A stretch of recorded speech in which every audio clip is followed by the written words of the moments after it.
اللي تشوفوا فيه ورايا هي رسالة تهنئة من الجامعة التونسية لكرة القدم إلى الجامعة الملكية المغربية لكرة القدم على حسن تنظيم كأس أفريقيا. ولحد هنا الأمور عادية، وهذا عادي ويحصل بين الأشقاء. ولكن المش عادي اللي يكونوا الرسالة هذه سرية. علاش سرية؟ البارح لما الناس حكيت عليها وشفناها في الصفحات وشفناها في مواقع التواصل الاجتماعي، أنا كذبت الأخبار.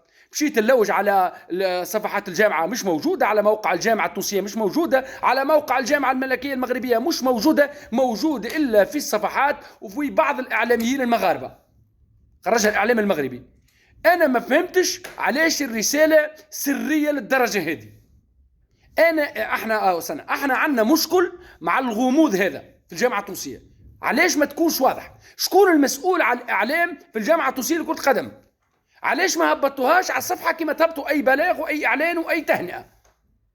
علاش السرية هذه؟ شنو اللي في الأمر يعني مريب؟ شنو اللي في الأمر؟ احنا في حالة حرب، في حالة حرب احنا خارجين رسالة تهنئة سرية. هل يعقل هذا؟ كرة قدم هذه راي، كرة قدم هذه مش حاجة أخرى راي. وحاجة أخرى، رسالة التهنئة والبلاغات والواحد خاصة هذه علاش فيها زوز إمضاءات؟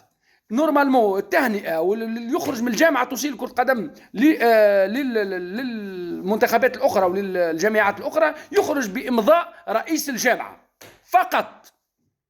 علاش هذه تخرج بزوز إمضاءات؟ إمضاء لرئيس الجامعة وإمضاء لنائب رئيس الجامعة. نقول لكم شكون اللي يمضي وشكون رئيس الجامعة الفعلي؟ رئيس الجامعة الأول اللي هو معز الناصري اللي موجود على الورق، هو الإمضاء نتاعو الأول من هنا، والإمضاء الثاني اللي نشوف فيه من الناحية الأخرى هو إمضاء نائب الرئيس اللي هو عثمان جنيح، واللي هو الرئيس الفعلي للجامعة، واللي هو المدبر الأول لهذه الأفكار هذه والغموض هذه. صراحة أنت المتهم الأول يا عثمان جنيح بالتصرفات هذه. رسالة تهنئة تهبطها على صفحة الجامعة في مواقع التواصل الاجتماعي وتعلنوا عليها وعلى موقع الجامعة. شنو فيها؟ شنو رسالة سرية بهكا ونبقوا احنا نثبتوا فيها وكذبة صحيحة؟ من اللي سمعت انا الصباح، اللي حليت الراديو الصباح نلقى موزايك افام يحكيوا عليها وكذا، وراي رسالة صحيحة ولكن راي الجامعة ما بتش.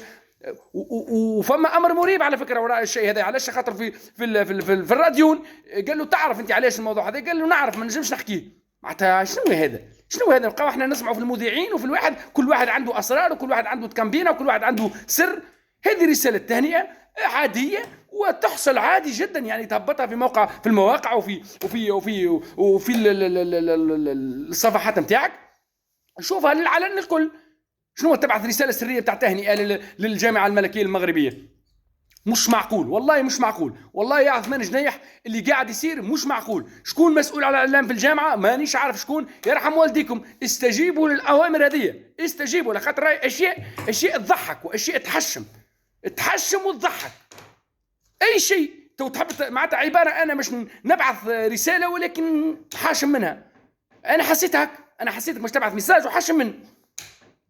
ما تحبش تهبطوا على الكونت نتاعك، هبطوا في بلاصه اخرى. مش معقول هكا، والله ما هو معقول.